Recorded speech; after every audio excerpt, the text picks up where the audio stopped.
Hello mga ka-Dimpols, magandang araw sa inyo. So, heto na naman kami, mag-share ng aming video tungkol sa roofing works. Ito ay para magbigay ng idea sa mga iba pang homeowners and to promote our construction business. Ang location nga pala ng project namin sa video nito ay Hillsview Royal Phase 2. Dalawang unit ito na pinagsama. Ang inuna namin bubungan ay yung extension part which is located siya sa likod. Dati siyang service area na inabutan namin, meron na siyang slab. So, yun ang inuna namin which is yung pinaka-highest level namin.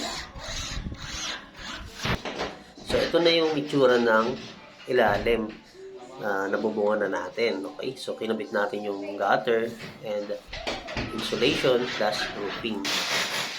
Kung gusto nyo ng isa pang kwarto, sabi lang kayo. Ito, isang malaking kwarto to. Ito gutter to, malaki yan, lapad. Sa puntong nito, patapos na kami dun sa pinakamataas na level ng aming bubungan. So, isusunod na namin itong mid-level na ito. So, ito na yung kinalabasan ng taas. So, kulang na lang ng mga flashing yan dun sa dulo. Sinimulan na nga namin ang pagkakabit ng yero dito sa pinaka mid-level niya kung saan ito yung pinaka matarik na area. Medyo challenging talaga yung pagkakabit ng bubong dito dahil madulas. At kung mapapansin nyo rin sa ating video, yung mga yero natin ay mahaba.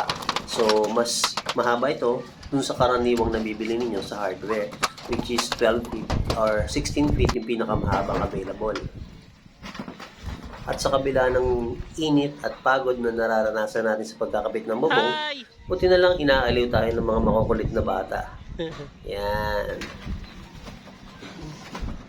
Hi!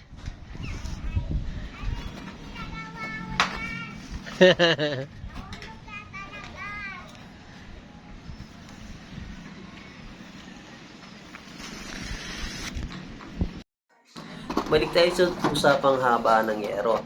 Yung yero po namin, in-order namin directly sa planta kung saan kinakat siya according sa order mong size or length nung kailangan mong yero. Okay, sa puntong ito din, natapos na rin natin yung mid-level o yung pinakamatarik nating parte ng bubong. Yung mga pinalitan kaming ibang piyesa ng roofing frames bago namin kinabit yung yero. And eto, balikan natin yung gawa natin. So, before wala pa siyang wall, ngayon may wall na siya. Okay? So, inuna namin yung roofing para hindi malusaw o hindi magkasira-sira yung kisame nila. Dahil itong bahay na to, occupied na ito. May nakatira na po.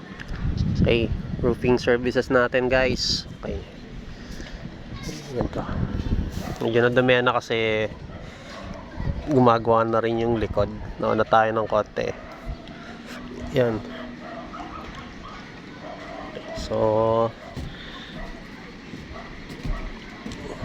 dito kaya putol yan kasi meron tayong wall dyan, so kailangan natin ng ventilation. Okay, so yun na lang yung option eh. Yan. Dahil before ito yan ganyan, di ba, may opening sa likod, may setback. So yun na lang ang way para magka ventilation tayo.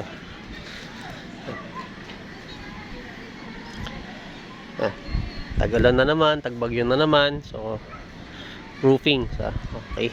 Mag-invest ka na sa roofing. And waterproofing. Yan. So, winaterproof natin yan. Pati yung paikot nung meter base. Yung poste ng meter base. Yan. Tsaka yung mga walls na yan. Okay.